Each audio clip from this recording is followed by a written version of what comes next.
Voici la partie 2 du chapitre 1 du texte du livre Un cours en miracles. Donc le texte est la première partie du livre.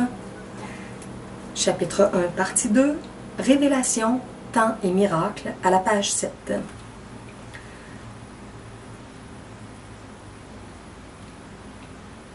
Je ne sais pas si je devrais nommer les numéros de paragraphes.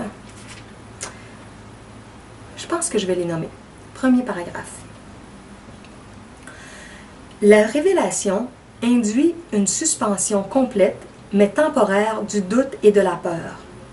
Elle reflète la forme originelle de communication entre Dieu et ses créations, qui implique le sentiment de création extrêmement personnel, parfois recherché dans les relations physiques. L'intimité physique ne peut l'atteindre. Toutefois, les miracles sont authentiquement interpersonnels et il en résulte une véritable intimité avec autrui. La révélation t'unit directement à Dieu. Les miracles t'unissent directement à ton frère. Ni l'un ni l'autre n'émanent de la conscience, mais c'est là que l'expérience des deux est faite. La conscience est l'état qui induit l'action, bien qu'elle ne l'inspire pas. Tu es libre de croire ce que tu choisis de croire, et ce que tu fais témoigne de ce que tu crois. Deuxième paragraphe. La révélation est intensément personnelle et ne saurait être traduite de façon signifiante. C'est pourquoi toute tentative pour la décrire en mots est impossible. La révélation n'induit que l'expérience. Les miracles, par contre, induisent l'action. Ils sont plus utiles maintenant à cause de leur nature interpersonnelle. Dans cette phase d'apprentissage, il est important de faire des miracles parce que la délivrance de la peur ne peut pas être imposée. La révélation est littéralement ineffable parce que c'est l'expérience d'un amour ineffable. Troisième paragraphe.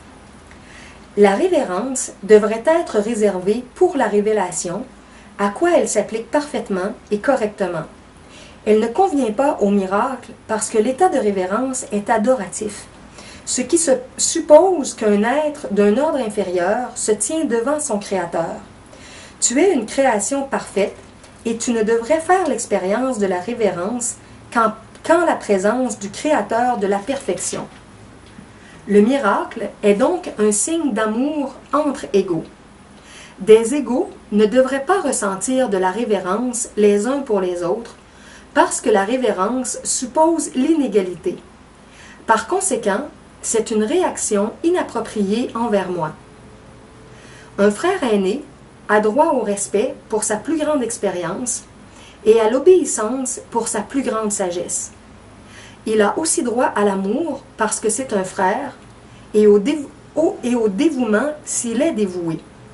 C'est seulement mon dévouement qui me donne droit au tien. Il n'y a rien en moi que tu ne puisses atteindre. Je n'ai rien qui ne vienne de Dieu. La différence entre nous maintenant, c'est que je n'ai rien d'autre. Cela me laisse dans un état qui n'est en toi que potentiel. Quatrième paragraphe. Nul ne vient au Père que par moi ne signifie pas que je sois en aucune façon séparé ou différent de toi, excepté dans le temps, et le temps n'existe pas réellement. Cet énoncé est plus significatif si on l'applique à un axe vertical plutôt qu'horizontal. Tu te tiens au-dessous de moi et je me tiens au-dessous de Dieu. Dans le processus d'ascension, je suis plus haut parce que sans moi, la distance entre Dieu et l'homme serait trop grande pour que tu puisses l'embrasser. Je comble la distance comme ton frère aîné d'une part et de l'autre comme un fils de Dieu. Mon dévouement pour mes frères m'a mis en charge de la filialité que je rends complète parce que je la partage. Cela peut paraître contredire l'énoncé « Moi et le Père, nous sommes un ». Mais il y a deux parties à cet énoncé en reconnaissance du fait que le Père est plus grand. Cinquième paragraphe. Les révélations sont indirectement inspirées par moi parce que je suis proche du Saint-Esprit, tout en étant attentif au moment où mes frères sont prêts pour la révélation. Je peux ainsi leur apporter d'en haut plus qu'ils ne peuvent attirer vers eux-mêmes d'en haut. Le Saint-Esprit est le médiateur de la communication supérieure à inférieure, gardant ouvert pour la révélation le canal direct de Dieu à toi. La révélation n'est pas réciproque. Elle va de Dieu à toi, mais point de toi à Dieu. 6e paragraphe. Le miracle minimise le besoin de temps.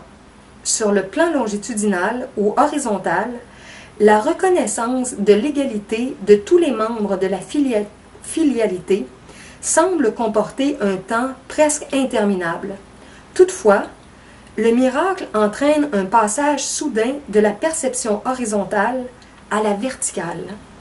Cela introduit un intervalle d'où le donneur et le receveur émergent tous deux plus loin dans le temps qu'il n'en aurait été autrement.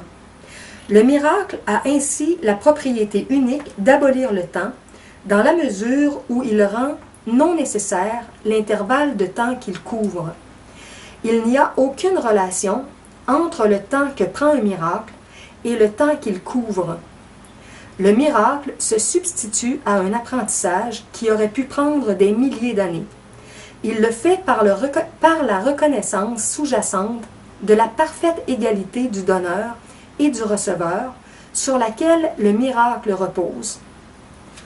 Le miracle raccourcit le temps en le comprimant, éliminant ainsi certains intervalles à l'intérieur. Il le fait toutefois à l'intérieur du plus vaste déroulement temporel. Voilà la fin de la partie 2 du chapitre 1.